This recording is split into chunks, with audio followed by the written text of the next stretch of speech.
इसलिए कि वो आफ्ताब अंसारी है। इसको क्यों मारा गया?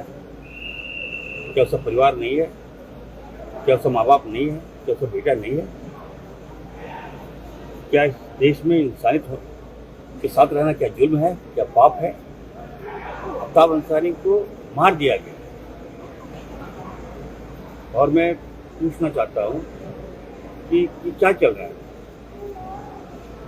बाबूलाल मरांडी जी इतने अनुभवी नेता हैं और आप किसी मामले की गंभीरता को जानते भी नहीं है, तुरंत ट्वीट कर देते हैं और आपके ट्वीट ने आफ्ताब अंसारी को जान मार दिया। कुछ ऐसे भी पुलिसकर्मी हैं जो बीजेपी से मिले हुए हैं। उस बच्चे को उठा लिया गया और बताया जा रहा है कि Hindu task force, tiger force नहीं है, क्या नाम? Hindu tiger force. बताइए साहब, अगर मुस्लिम टाइगर फोर्स होता और अभी हमारा हिंदू भाई को कोई मार दिया होता तो आग लग जाता। अभी टाइगर फोर्स कौन है? कौन संचालन कर रहा है? आपको अधिकार किसने दे दिया इस राज्य में? निश्चित तौर पर कठोर से कठोर कार्रवाई होगी। मैं मुख्यमंत्री जी को बताया हूँ। और इंसानियत पे हमला है ये अमानवीय है। अब बताइए उस परिवार पे क्या बीत रहा है।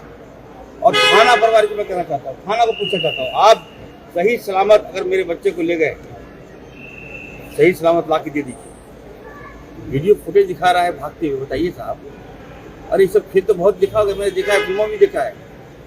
पुलिस की थ्योरी तो यही कह रही है कि वो कस्टडी से थाने कैसे भागा? आप लेके कैसे भाग जाएगा? पालन की जाएगा? दौड़ रहा है, हम देख रहे हैं, और पीछे मुड़ के देख रहा है, उसको उकसाया गया। और थाना प्रभारी हमें लगता है कि टाइगर फोर्स, जो हिंदू टाइगर फोर्स के साथ मिली भगत करके उसे मार दिया। जांच के विषय है, मैं जांच कराऊंगा, मैं छोड़ूंगा नहीं। और बेवजह और भाजपा अब क्या कर रही है ये लोग कि आदिवासी के नाम पर जिस महिला पर बताया दुकान में छेड़छाड़ हुआ, तो महिला को आगे आना चाहिए। अब कह रहा है कि आदिवासी महिला, अरे वो हमारी बेटी है, वो हमारी आदिवासी समाज का है, कहीं कोई कला नहीं है। बीजेपी कला करके जानबूझ के जब लोगों को मारता है तो आदिवासी समाज को आगे करेगा ताकि मृत्यु को रहे। उच्च स्तरीय जांच होगा और मैं इस मामले को गंभीरता से लिया हूँ। बार बार देखिए मारा जा रहा है, हमारा लोग मारा जा रहा है। और जिस कम्युनिटी से मैं आ रहा हूँ, जिसने मैं वोट देकर सरकार बनाया है, वो नाराज है उस समाज। बीजेपी के मुख्य सचेतक नवीन जायसवाल हमारे साथ है, इनसे सीधे बातचीत करते हैं। रामगढ़ में जो मामला हुआ है उसको लेकर अब उसमें पॉलिटिकल कलर जो है वो भी सामने आने लगा है, पॉलिटिक्स रोल आउट होने लगा है। ये कांग्रेस के तरफ से आरोप लगाया गया। इरफान अंसारी ने कहा कि ये स्पॉन्सर्ड हत्या था।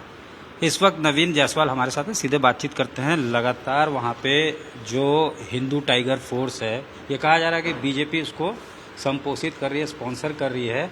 यही वजह है कि वहाँ पे कस्टोडियल डेथ एक होता है, पुलिस ये कहती है कि नहीं वो भाग रहा था, उस दरमियान डेथ हुआ है। और ये कहा जा रहा है कि मॉब लिंचिंग करने की कोशिश की गई, फिर पुलिस को बुलाकर पुलिस के हवाले भी किया गया। वहाँ लगातार जो है बीजेपी के नेता भी वहाँ पहुँच रहे हैं। तो ये मामला क्या आप लोग किस तरह से देखते हैं और क्या इसको लेकर विधानसभा वगैरह में भी आवाज़ उठाएगी? देखिए, सबसे पहले तो मैं यही कहूँगा कि इरफान अंसारी झारखंड सरकार में मंत्री हैं, उनको अपनी पद की गरिमा का ख्याल रखना चाहिए। उनको अपने पुलिस प्रशासन पर नहीं विश्वास है, अपनी सरकार पर नहीं विश्वास है। जब भी कोई घटना घटी, आज जो मामला सामने रामगढ़ की घटना संज्ञान में सभी का आया कि उसने रेप किया, उसने यौन शोषण था, सेक्सुअल एक्सप्लॉयटेशन, उसमें एक्सप्लॉयटेशन के बाद केस हुआ, पुलिस जांच कर रही थी, थाना से उसके भागने के क्रम में उसकी अगर डेथ हुई है तो इसमें तो सरकार को अपना कटघरा में खड़ा करना चाहिए। इसमें पहले मारपीट भी हुई, ये कह देखिए, कभी भी कोई घटना घटती है तो आक्रोश में लोग वहां पर पहुंचते हैं और इस तरह का बचकाना बयान देना और सभी मामलों में हिंदू मुस्लिम रंग लाना, ये उनकी पुरानी आदत है और मुझे लगता है ऐसे बयानों से उन्हें बचना चाहिए।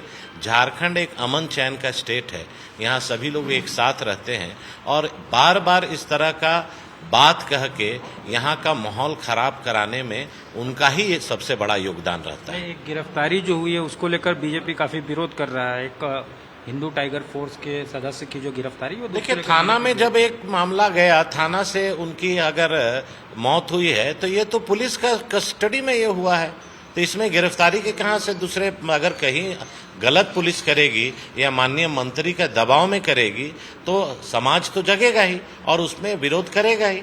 लेकिन इरफान अंसारी को इस तरह का हिंदू मुस्लिम रंग देने की आवश्यकता नहीं है। इसको जांच करके, और जो पुलिस पदाधिकारी अगर दोषी हैं तो आप कार्रवाई कीजिए, एसपी के ऊपर कीजिए, थाना के ऊपर कीजिए।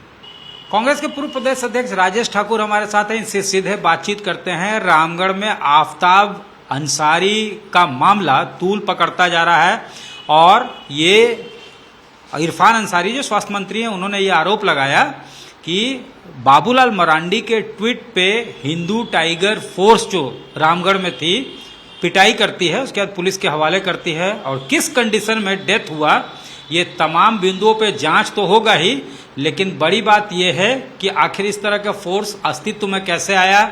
बीजेपी का यह कहना है कि मंत्री अगर कोई हैं तो वो सिस्टम के इंटीग्रल पार्ट हैं, ऐसे में उनको अपने पुलिस पे भरोसा होना चाहिए, सिस्टम पे भरोसा होना चाहिए। सिस्टम में रह के ही सिस्टम पे सवाल उठाना कहाँ तक लाजमी है।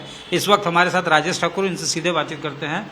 ये बीजेपी का सवाल कि सिस्टम में रह के सिस्टम के ऊपर सवाल उठाना कहाँ तक लाजमी है, और आपके यहाँ स्वास्थ्य मंत्री का यह आरोप है कि हिंदू टाइगर फोर्स कहाँ से आ गई। अगर इस तरह का कोई माइनॉरिटी का कोई संगठन होता और उसके बाद इस तरह की घटना अगर सामने आती तो पूरे राज्य में बवाल बीजेपी मचा रही होती। ये तमाम बातें जो है इरफान अंसारी ने पूछा है, सवाल उठाए हैं इस पे, और बीजेपी का इस तरह से कहना है कि सिस्टम में होके सिस्टम पे सवाल उठाना, पुलिस आपकी तमाम जो सिस्टम है वो आपका, उसके बावजूद उस पर भरोसा नहीं होना एक गंभीर मामला है। देखिए, दुखद घटना है, वो चाहे जिस प्रकार से भी घटी हो वो बर्दाश्त योग्य नहीं है। और जहां तक इरफान अंसारी की बात है, इरफान अंसारी मंत्री बाद में है, पहले एक संजीदा इंसान है। इस बात को भारतीय जनता पार्टी को समझना चाहिए। और जो उनके यहाँ रवैया है कि आपको कुछ नहीं बोलना है, जोगी जी के यहाँ जो घटनाएं हो रही है, जो उड़ीसा में घटनाएं हो रही है, आप जनप्रतिनिधि तो हैं, लेकिन अगर आपके राज्य में कोई घटना हो रही है तो उस पर आप कुछ नहीं बोलेंगे। तानाशाहों का राज्य चल रहा है। तो जब एक संजीदा इंसान किसी बात को समझता है तो उस बात को जरूर रखता है।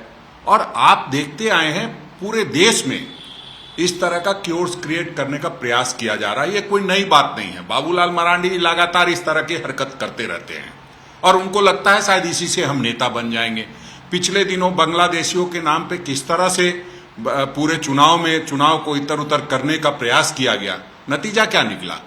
आप 25 से 21 पे आ गए, अब कि आप 0 पे आ जाएंगे। जो हरकत है इनकी समाज में वैमनस्य पैदा करना, ये ठीक नहीं है। सिस्टम हमारा है तो हमारे सिस्टम ने तुरंत से संज्ञान लिया और जो लोग को लगा कि ये दोषी हैं उनको तुरंत सस्पेंड करने का काम किया।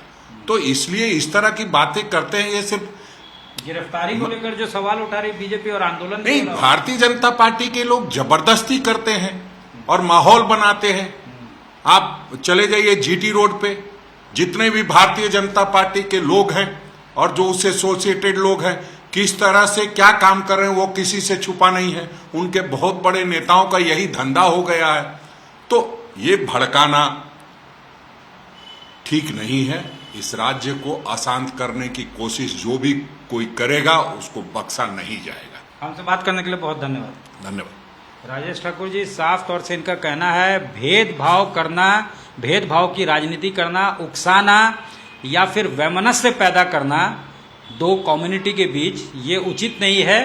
सिस्टम बेशक जो है सरकार के अधीन है, लेकिन इस तरह का जो डिवाइड क्रिएट करने की कोशिश की जा रही है वो उचित नहीं है और इस पर नज़र है सरकार की, कार्रवाई भी हो रही है। लेकिन वैसे लोग जो इस तरह का अगर उकसावा दे रहे हैं उस पर भी सरकार की नज़र बनी हुई है। कैमरामैन राकेश तिवारी के साथ सत्यजीत कुमार, रांची, आज तक।